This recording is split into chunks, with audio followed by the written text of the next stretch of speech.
Salut belle lumière, bienvenue dans cette série d'extraits lotus dans lequel chaque jour on lit un extrait du livre Là où poussent les lotus, ton plexus solaire. Donc depuis les derniers jours, je te fais découvrir une à la fois chacune des autrices un extrait de leur chapitre. On découvre vraiment des femmes résilientes, résistantes, remplies de lumière, puis vraiment surtout inspirantes. Hier, on a parlé du chapitre de Joanie Bélanger ainsi que celui de Vanessa Pomme-Germain.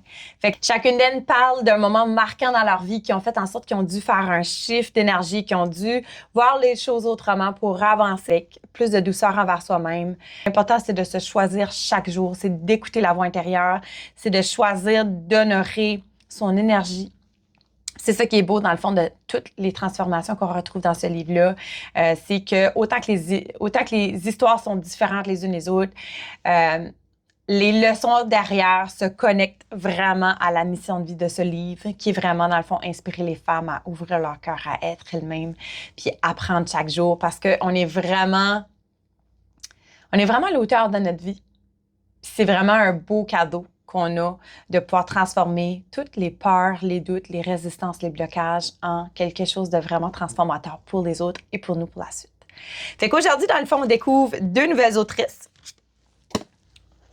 Fait qu'aujourd'hui, je te fais découvrir Melcy Mélanie et son chapitre s'appelle « Je m'appelle Groot ». Je s'appelle Groot. Ah, OK, c'est intéressant ça. Je s'appelle Groot et non, je m'appelle Groot. OK. OK, on va aller chapitre 11, dans son chapitre. Pour moi, la crise d'adolescence n'existe pas plus que la crise de la cinquantaine. C'est le moment dans l'évolution humaine où on doit apprendre à se définir et à décider de ce qu'on veut présenter au monde. Le monde étant ce qu'il est, jugement et système de valeurs bien mal, il est difficile pour l'âme de s'exposer réellement. Et ensuite, cette dualité entre le qui je suis et le que je veux montrer. Ce que l'humain moyen appelle communiquer à la crise d'adolescence, c'est donc nul autre qu'une transition entre deux mondes. Et au lieu de le laisser expérimenter, le parent cadre très serré son enfant. S'il ne respecte pas les règles imposées, il sera étiqueté rebelle, difficile, lâche, paresseux, intense, caractériel, excentrique, couillard. N'en sont quelques exemples. Étrangement, ces mots s'appliquent aussi au retour d'âge. Tu ne trouves pas? Comme quoi la vie est un éternel recommencement. Je ne suis pas surpris d'avoir comblé la moitié de ma vie dans le domaine légal. Trancher dans les lois, c'est inscrit naturellement dans mon parcours et, en étant du bon côté de la règle, je pouvais me permettre de la questionner. Peut-être même de faire évoluer les choses. À tout le moins, contribuer à le rendre accessible et humaine. Wow! Merci, Melcy. J'aime que tu parles de la crise d'adolescence et la crise de cinquantaine un peu comme si ça serait similaire, parce que c'est vrai. Je pense que c'est une crise identitaire entre qui je suis, qu'est-ce que je veux montrer, le jugement des autres. Puis c'est vrai qu'on encadre énormément nos enfants. Pour ma part, je me suis beaucoup reconnue à revivre l'adolescence à travers de ma fille. J'ai revu beaucoup de mes propres expériences de vie qui ont fait que j'ai devenu super overprotective, à un point où ce que ça en est devenu vraiment obsessif et presque malsain, j'ai envie de dire, parce que j'avais donc peur qu'elle vive les mêmes choses que moi ou qu'elle se fasse abuser physiquement et sexuellement, dans le fond, comme que j'avais été. Mis à part ça, j'ai essayé de bubble wrapper ma fille, ça l'a fait en sorte qu'elle me repoussait et ça a devenu vraiment une dualité mère-fille qui a devenu, à un moment donné, une décision de prendre du recul et lâcher prise de ma part. Fait que je pense que c'est super important de laisser nos enfants faire leurs propres erreurs parce que c'est comme ça qu'ils avancent et cheminent et dans le fond, qu'ils décident de qui ce qu'ils deviennent pour la suite. Évidemment, il y a quand même un mélange entre les deux à ne pas les laisser faire qu'est-ce qu'ils veulent, bien sûr. Mais je pense que quand on est peut-être stricté beaucoup dans l'adolescence, quand on arrive à un point où ce que we don't give a fuck, dans la cinquantaine, ben il y a vraiment comme un lâcher-prise global qui fait moi je vais faire qu'est-ce que je veux puis même qu'est-ce que les gens qu'est-ce qu'ils disent ça me fait plus rien sur moi.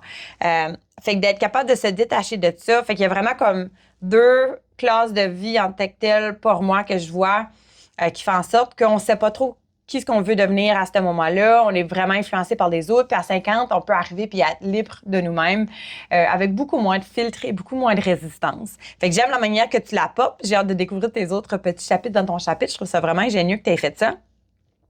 Puis tu as vraiment une façon d'apporter les choses qui est super beau, super délicat et super vrai dans plusieurs sens du mot. Fait que c'est vraiment... Milcy, c'est vraiment une femme très, très inspirante et très... qui a vraiment une façon de parler très résonante pour nous faire réfléchir. Elle pose des bonnes questions, en fait. Maintenant, on découvre le chapitre de Chantal Pelletier qui s'appelle « L'art de communiquer avec mon cœur ». All right.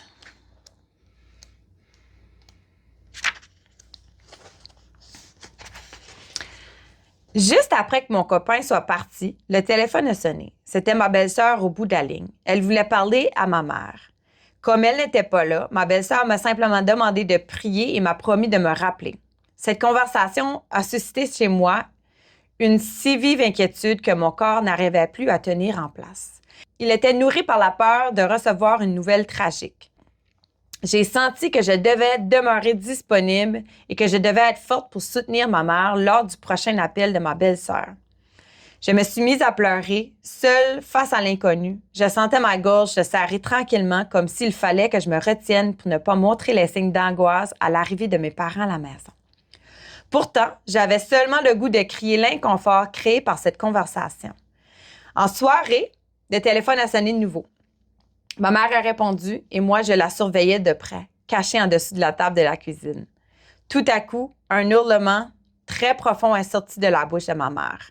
À entendre son désespoir, je savais que mon grand frère venait de commettre un geste irréparable. Il était dans le coma. Cette fois-ci, il ne s'était pas manqué. Après l'appel, je guettais tous les faits et gestes de ma mère parce que le silence qui s'était maintenant installé dans la maison me laissait craindre qu'elle n'arrivait pas à apaiser sa souffrance. Ouh là là là là là là! Ouh! Je ressens déjà qu'est-ce qui va se passer, puis ça remonte beaucoup. Je m'excuse. De recevoir un appel, premièrement, qui suscite à une tragédie dans notre vie, c'est jamais un bon moment. Ça vient avec beaucoup de peur, puis redirection d'énergie, puis qu'est-ce qui se passe, puis de questionnement, puis... Connaissant un peu la suite de l'histoire de Chantal, je ne vais pas dévoiler les choses, mais ça me touche énormément, puis je sais que ça va te toucher également aussi, de près ou de loin, quand tu perds quelqu'un de proche que tu aimes. Puis d'en parler aussi là-dedans, ça rouvre la place au tabou, ça rouvre la place aussi à « ça l'arrive ailleurs, tu n'es pas seul ». Quand on aime notre famille, nos amis, nos proches, de cœur et âme, évidemment, on ne veut jamais que rien de tragique arrive à qui que ce soit. Puis j'admire, dans le fond, ta résilience, Chantal, d'écrire dans ce livre qui va parler, dans le fond, de moments vraiment marquants dans ta vie, mais qui ont aussi transformé qui ce que tu es aujourd'hui. Fait que ça me touche énormément. Puis je trouve ça vraiment, sincèrement, incroyable. Puis j'ai hâte de découvrir la suite. J'ai hâte de lire ton chapitre. J'ai hâte de me connecter à ta personne. J'ai hâte de voir aussi comment est-ce que tu as shifté ton énergie par la suite. Puis ça prouve à quel point qu'encore une fois, peu importe qu'est-ce qu'on vit, peu importe qu'est-ce qu'on ressent en ce moment, qu'on a toujours le pouvoir de transformer ça en quelque chose de beau, en quelque chose d'inspirant. On est toujours à une histoire près d'inspirer quelqu'un d'autre. Puis ton histoire compte, en fait. Ton histoire, c'est non seulement ton identité, mais aussi qu'est-ce que tu en deviens par la suite, par rapport aux choix que tu prends, par rapport aux décisions, par rapport aux actions que tu décides de prendre chaque jour pour aller mieux, pour te connecter en quelque chose encore plus beau, encore plus grand. Fait que bravo, dans le fond, d'honorer cette voix intérieure en toi. Fait que dans le fond, encore une fois, je t'invite à m'écrire dans les commentaires, je t'invite à découvrir les auteurs incroyables dans la description, à te procurer le livre auprès d'elle ou sinon dans le lien, à partager cet extrait, cette série, elle est vraiment exceptionnelle. Je trouve ça beau de pouvoir raisonner avec les autrices, un extrait à la fois. Dans les prochains vidéos, dans le fond, on va lire les derniers extraits, puis après ça, je vais parler, dans le fond, de Maman Lotus, du support qu'on a eu, dans le fond, lors de tout ce processus d'écriture-là. Ça a été vraiment, c'est encore un privilège, je devrais dire, c'est pas fini, c'est loin de l'être, de vivre ça avec toi chaque jour. Puis je t'invite, dans le fond, à te revenir te connecter avec moi demain. Fait que sur ça, je te souhaite une belle journée.